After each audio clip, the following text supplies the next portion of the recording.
the ultimate purpose of relationships and sexuality in God's design?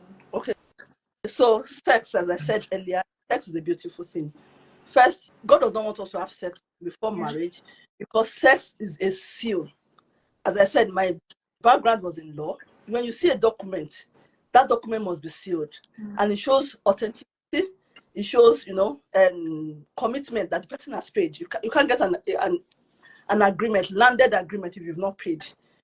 So I've also said that it's like a seal. So when you have sex for the first time, you are sealing that marriage covenant, and that is God's intention for sex. That you don't have it before marriage. When the day of your marriage, you've done everything. It shows that authenticity, shows ownership, commitment, and you have sex. That is a seal to that. Secondly, is that sex is a sign to everyone that this person is committed. Like with every other relationship, it's only in sex that shows that these persons are married. You can eat from somewhere else and it will still be seen as holy. You can have emotional connection, emotional and heart-to-heart talk with another person. You talk to your mom every day, you talk to your, and it will still be seen as legal, nothing wrong. But sex is the only thing that differentiates marriage from every other relationship. So it's that important. And God wants us to have it in this confinement of marriage alone. Third is that sex is for pleasure. You are made for pleasure. God is a good God. I look at God, as I've said it today, that God could have given children in other ways, but He chose to people who have pleasure, enjoy sex, and something beautiful will come out of it, which is child or children. So God wants you to have pleasure. You can see that in the Bible because you asked about this biblical aspect of it.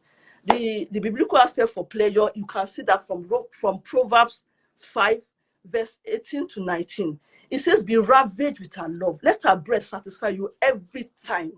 So that is God saying that the sex is something for you to enjoy.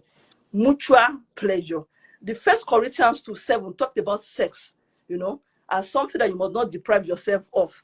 So sex is a seal, is a sign to everybody that this person is married, is for pleasure. Sex is for procreation too, but pleasure comes before procreation. People that are 70, have you thought about it that they are still having sex? So if it's only for procreation, they will not. People that have 3 children and they've stopped, what do you think they are doing? They still have sex for pleasure. So it's not only for procreation. And people, even when they are pregnant, they still have sex. So if it's only for procreation, they ought not to be having sex at that point. So sex is for procreation, sex is for pleasure, and sex is for, it helps the marriage to have greater satisfaction. If you see people that are fighting, they will not be having sex. Couple, they're always fighting. Something is wrong with their sex life. I'll give you that for free. So that is about sex.